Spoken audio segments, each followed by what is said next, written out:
Hello and welcome if you're new to my channel, and if you're a subscriber, a warm welcome back. In this video, I'm going to be talking about love languages. Love is very much in the air with Valentine's Day just a little under a week away, and coupled with the fact that a few days ago I watched a couple of YouTube videos that were talking specifically about love languages. It was two groups. One group with a group of women and the other one a group of men. The women's group, one of the ladies talked about how it was game-changing learning the love languages, and she wished she had done it earlier. But she presented a scenario where she felt it was difficult to connect. She had thought it was difficult to connect with somebody who had a different love language without sacrificing herself. Can you really find happiness?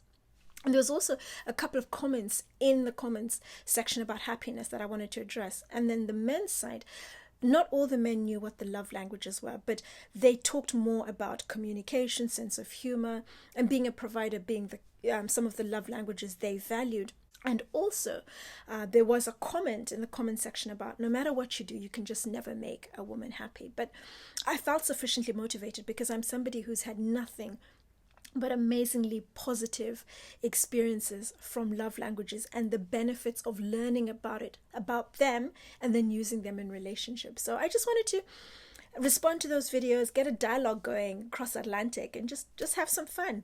I'm Anesu Sagonda, and I manage a luxury lifestyle management business in London. My content is largely educationally focused and geared towards people who are typically new to money or keen to explore alternate mid-lux or super brands that are a little under the radar, but still heavily weighted on quality.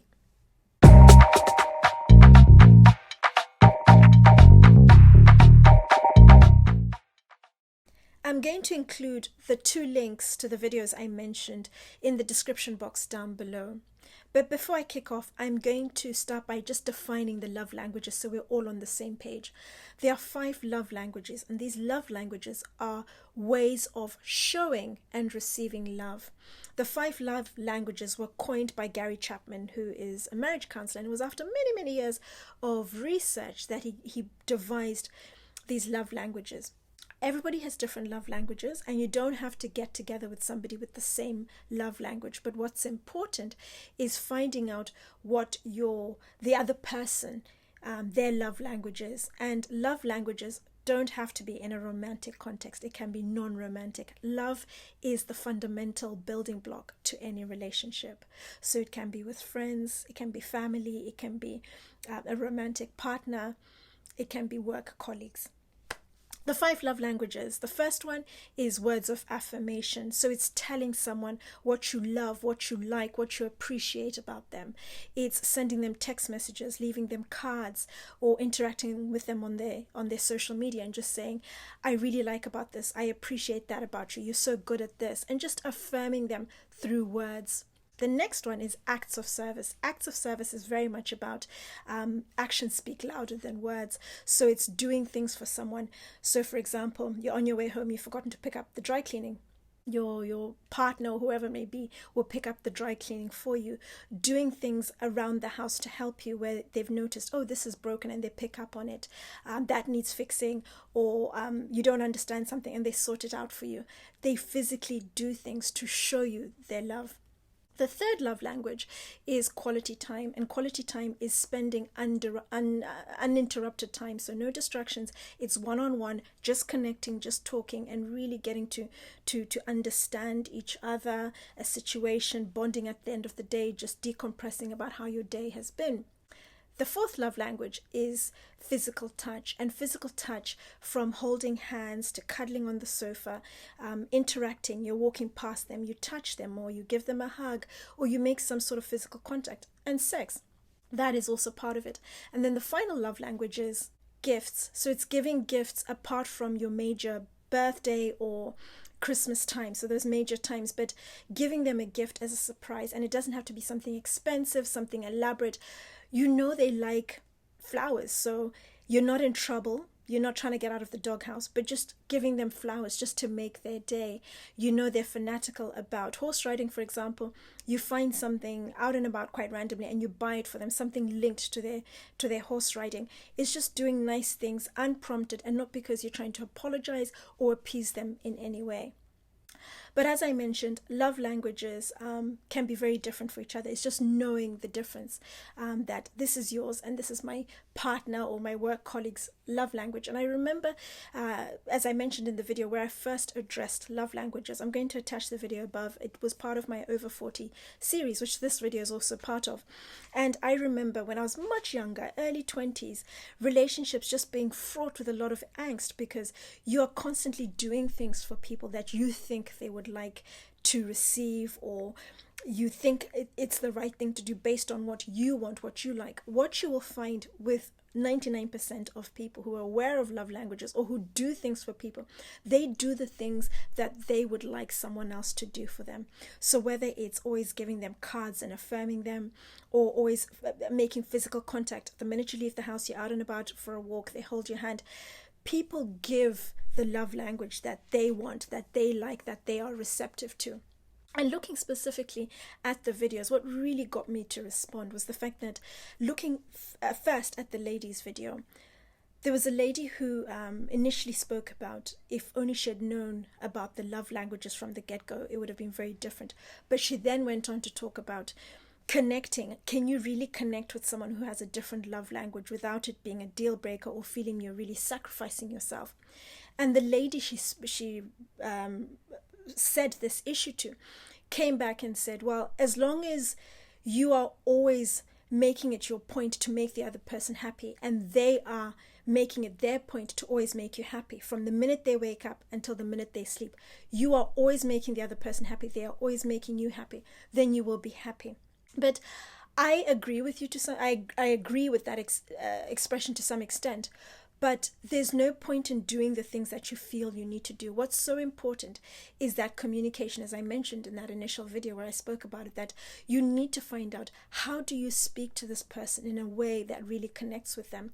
Because the love languages are about emotional love. It's beyond the physical. It's beyond that connection you have in a relationship. But once you get past, so for example, in a relationship, you have the beginning part that's really intense and, you know, you're so madly in love and you can't live without each other. And then after a while, it fizzles out. And especially as the relationship becomes more long-term and you're possibly married, that calms down and then you're left with nothing. And you think, do I really like this person? What's going on? But this is where the love languages kick in, because you are still speaking in a way, you are talking to this person in a way that they understand, in a way that really speaks to their soul, that opens them up to you and just makes them want to be a better person for you, and vice versa. And the lady talked about emotional maturity. It doesn't have anything to do with emotional maturity. It's awareness. I'm part of a marriage preparation course at my local church, and we talk to couples, late teens, all the way up to people who are getting married for the second, third time, 60s, 70s. And the common theme is just being aware that once someone tells you that each human being has a different way of experiencing love, and you being in tune to that, that is what really helps your relationship. Because instead of you doing things, and I remember when I was younger, giving someone cards and affirming them, when actually what they wanted was physical touch more than anything, or acts of service. But once you know that, when you wake up in the morning and you're doing everything to make sure the other person's happy, what you have to specifically incorporate in that is their love language. Speak in a way that you know they are hearing you. You're touching their soul. They really understand. That's the bit I think sometimes people miss out on, that don't just do things that you think are good or productive, but do things which are tailored. You know this is really speaking to your partner. You see how they soften, how they're happy, how they smile around you, especially when you're speaking to them in the way that they really understand. And then the second bit was the comment in, there are a number of comments, but I'm just going to highlight two of them, but they were essentially speaking about the same thing. The first was, marriage, in my opinion, is about serving each other in the way the other feels love. I feel like happiness is your responsibility.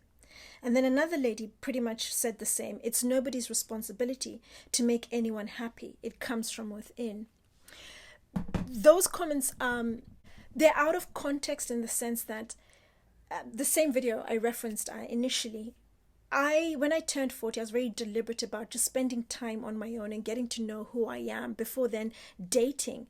And dating because I was in a good place emotionally, no baggage, no hang-ups, no negativity as such.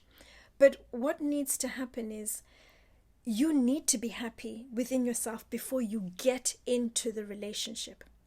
Once you are in the relationship, for you to really come together and stay close and move forwards together, you need to be on the same page when it comes to the love languages. And especially from the get-go, if you really understand how to speak to your partner's spirit, their emotional love, make them comfortable, secure, and happy, opening up to you because you know how to bring them out of their shell, that is what makes the huge difference in the relationship.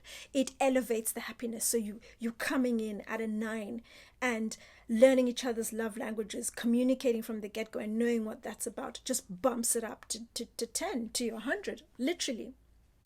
And then going to the men's video. Now, the men's video was interesting. They weren't aware of what the love languages were. One was at least, but the others then talked about communication, being a provider, sense of humor.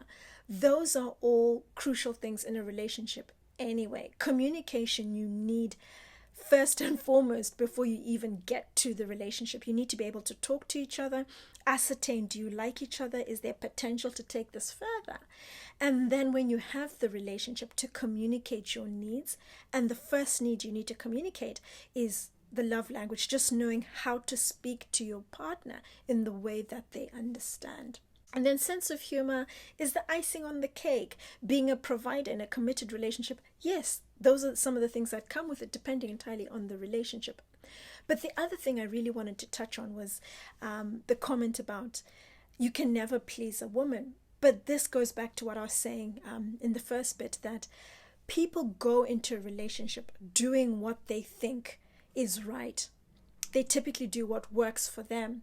And so let me give you a situation. You have a woman who comes home from work, she's tired, she prepares food, and then at the end of the evening, all she wants is to be able to sit down with her partner and just decompress, no distractions, no TV, no mobile phones, and just talk one-on-one and just really talk and connect.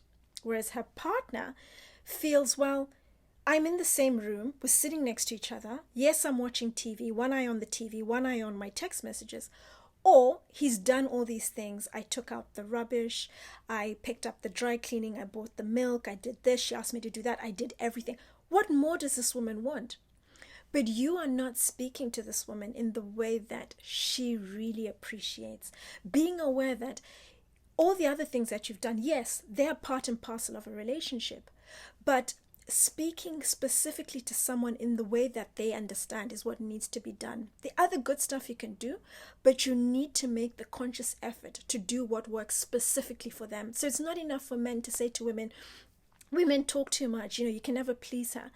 Yes, but please her. Do things where there's method to your madness. Think through the situation that I'm doing all these nice things for her as part of what is expected in a relationship. But I also need to spend, whether it's quality time, 20, 30 minutes every day. Come in the house, glass of wine, cup of tea, we sit down and we just talk. No distractions, nothing but just the two of us to just talk, to bond, to just come together and bond and share things. And then you can do all the other things and you find someone's love tank has been filled and they're fairly relaxed and the evening just carries on without any issues. But sometimes you find someone's quiet, a little more reserved because they feel you haven't spent time with me. You haven't done the things that really speak to me. And that's not out of malice, but just not being aware. But I just wanted to address this whole concept of love languages because it's the most amazing thing once you have figured it out and the benefits of it.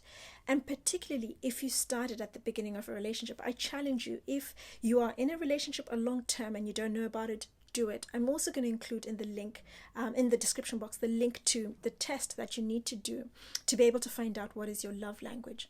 But if you are somebody who's not using them or aware of them, now you know them. It is an absolute game changer to a relationship, particularly from the very beginning.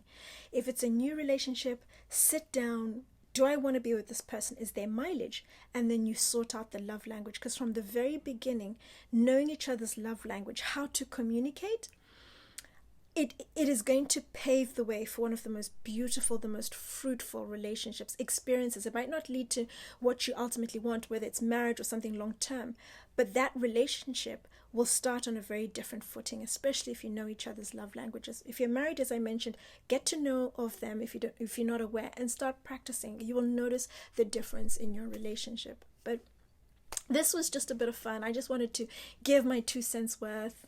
Is there anything that I've missed out? You think I should have a different vibe to? I don't know. Let me know, as always, in the comments down below. But thank you for watching, and I look forward to seeing you again soon. Take care.